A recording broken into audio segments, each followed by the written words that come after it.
Beijing, more than 2 years into the pandemic, most countries are striving to live alongside COVID, accepting the virus as part of everyday life. China, where the pathogen first emerged, exists in an alternate reality, wedded to a zero-tolerance strategy that is growing harder to maintain. Despite firmly closed borders and a vaccination rate near 90%, the highly transmissible Omicron variant has been reported in 7 out of 31 provinces and all of China's biggest cities. Port disruptions and citywide shutdowns are increasingly common, and on Monday, the government signaled it as bracing for more. The central bank cut its key interest rate after the economy posted its weakest quarter since the beginning of the pandemic. The human costs are rising too. In the city of Xi'an, at least 2 people died and 2 women miscarried, barred from medical treatment by zealous enforcement of COVID lockdown protocols that began just before Christmas. The official tally of daily infections there, on the other hand, remains in the dozens, with 0 deaths. "I understand they take these measures to keep everybody safe," said He Kan, a 55-year-old general manager of an electric vehicle company just outside Xi'an. "If it takes a month or so, I think that's okay, but if it lasts half a year, then everyone will lose their job and companies will shut down." In the most literal sense, China hasn't been COVID-0 for months, and with every new mutation, the stakes rise for President Xi Jinping and the rest of the world. On a list of the top global political risks in 2022, the Eurasia Group put the failure of China's pandemic strategy at No. 1. The country won't be able to fully keep out Omicron and subsequent mutations, the report predicted, requiring more lockdowns and further disruption of the supply chain. Low growth, high inflation, and growing inequality will exacerbate public frustration with governments and stoke political instability to a degree we haven't seen since the 1990s, the report said. The spread of the Delta and Omicron variants make the conflagration increasingly likely. Goldman Sachs and Nomura have predicted China will stay the course through late 2022, after Xi is expected to secure an unprecedented third term, and possibly into spring 2023. At such a politically sensitive moment, Xi hasn't wavered from a strategy that, by Beijing's accounting, has worked. Cases have been at or near 0 once the initial outbreak in Wuhan ended. The Delta variant breached China's border controls in May and flare-ups followed, but according to official reports, daily domestic cases have mostly stayed under 200. In the past 2 years, Chinese authorities have reported fewer than COVID deaths, compared with fatalities in the US, a country 1/4 the size. As a result, China's population has almost none of the natural immunity that previous waves of infection have conferred on survivors elsewhere, making Chinese people reliant entirely on their vaccines for protection. The Omicron variant may be relatively mild, but it is also much more transmissible. A small number of cases could trigger an outbreak that sets the whole country's immune system on fire. Meanwhile, the government has criticized policymakers elsewhere, saying they've prioritized normality over human lives. A recent editorial in the state-backed China Daily slammed the countries that have succumbed to the notion of the survival of the fittest to justify their lack of fortitude and failures of governance. China holds firm to the belief that each life counts, it concluded. It will do all it can to ensure none of its people are left to fend for themselves and no one is left behind in the fight against the virus. Through the first 18 months of the pandemic, China's COVID-0 measures let most people return to their pre-pandemic lives, and, while the rest of the world suffered shortages and job losses, China pulled off a swift, enviable recovery. Even with the occasional abrupt and unpredictable factory shutdown, the nation's companies set a record for exports in the first 10 months of 2021, with shipments up 32% by value compared with the same period a year earlier. Keeping the country COVID-free got harder after the Delta variant cropped up in May. On the border with virus-ravaged Myanmar, the town of Ruli went so far as to install spiked iron wire atop its border fence to deter unsanctioned border crossers who might be carrying coronavirus. Still, COVID cases still triggered 4 lockdowns in 7 months, and the curbs forced many small businesses to close. Residents lived with frequent testing, no exceptions. One of the city's youngest residents, a 2-year-old, was swabbed for COVID as many as 74 times, local media reported. Huli boasted a vaccination rate around 97% and reported zero COVID deaths in 2021. Every lockdown is a severe emotional and material loss, Tairongli, the town's former deputy mayor and now a senior executive at a state-owned rail construction firm, wrote on his social media account. Every battle against COVID adds a layer of unhappiness. Over the summer, periodic shutdowns and transit delays mostly tapped into citizens' well-developed sense of patriotic duty. By mid-October, the country's streaks of zero-case days were gone, and the efforts to stop the virus spread turned increasingly hardcore. On Halloween, Shanghai Disneyland detained guests for Massachusetts testing after a park visitor tested positive. A small county in eastern China responded to a single case by turning its traffic lights red permanently to keep people from moving around.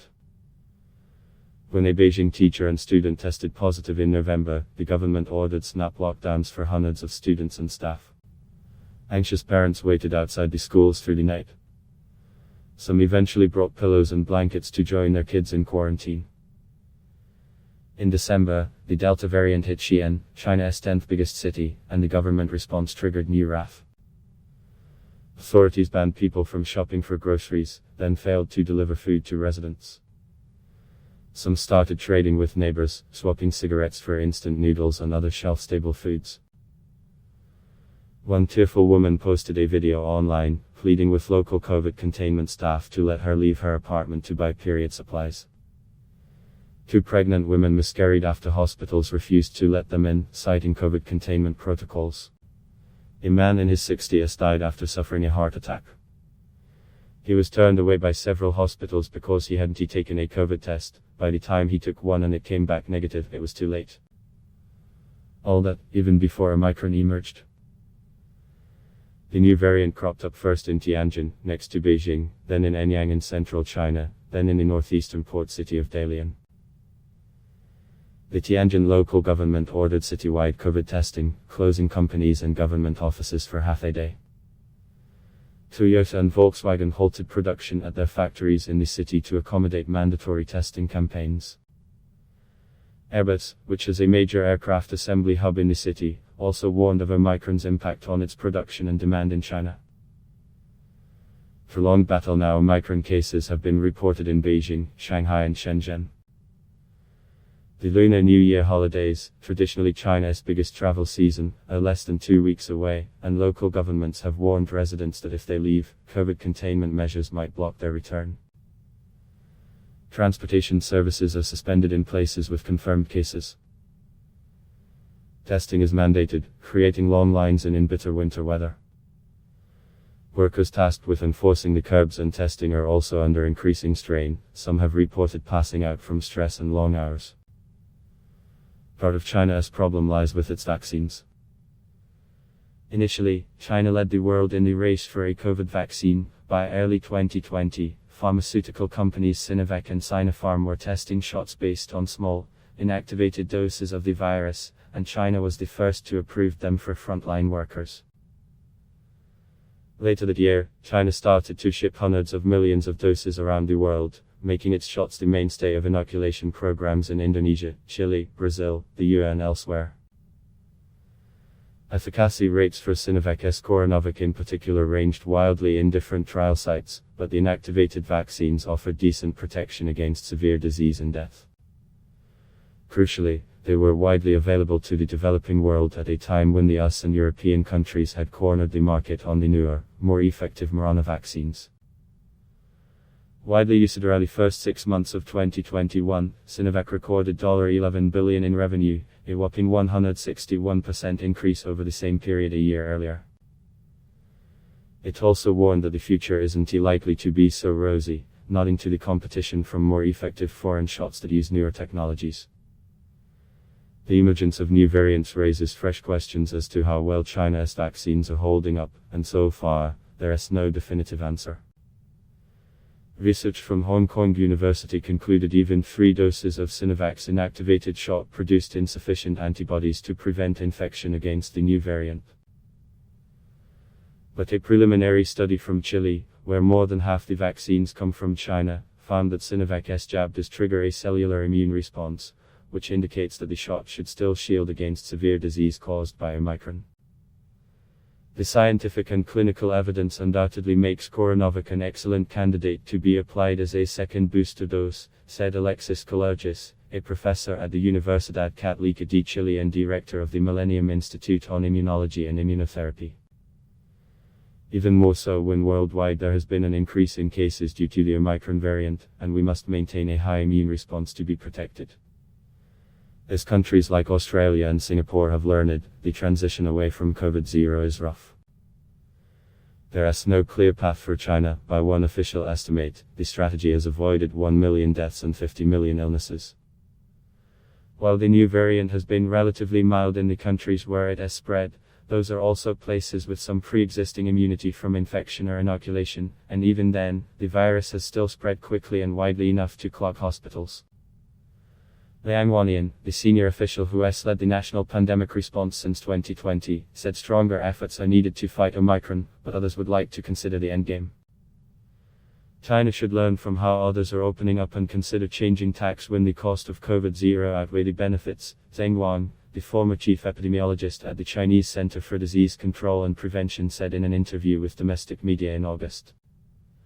Hu Zijin, an influential commentator who recently retired from his editor-in-chief post at the state-backed Global Times, also pointed out that Chinese people have legitimate concerns about the policies that aren't being addressed, warning that support for measures will wear thin.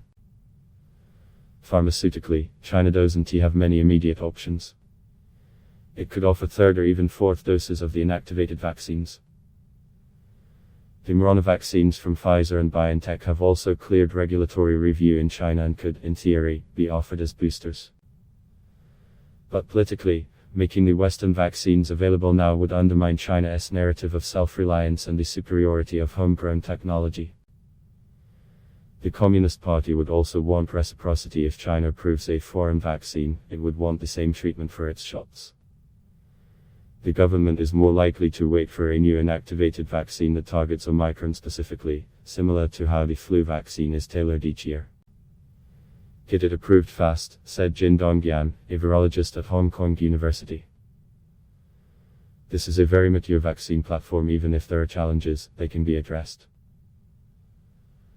Longer term, China has an mRNA vaccine in late-stage trials overseas, and a separate domestic study is looking at the additional protection it might offer as a booster.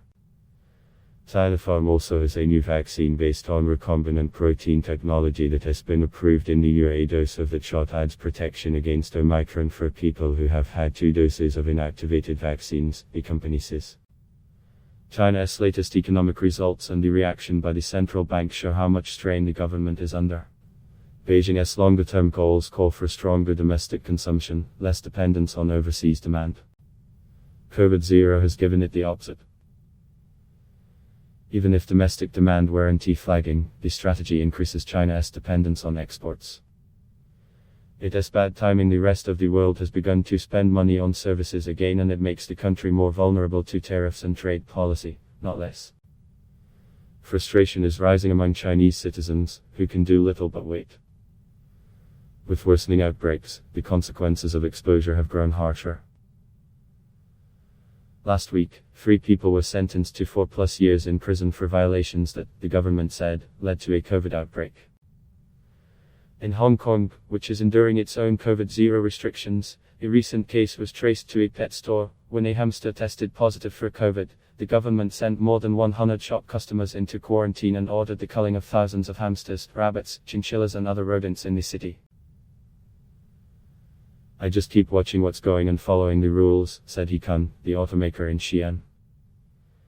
The lockdown measures they meant he couldn't get critical parts, truck drivers didn't want to get caught making deliveries in an outbreak zone, and his company missed its production and sales targets in December and January. If you operate in China, then you have to obey the laws of this country. Adblock test why.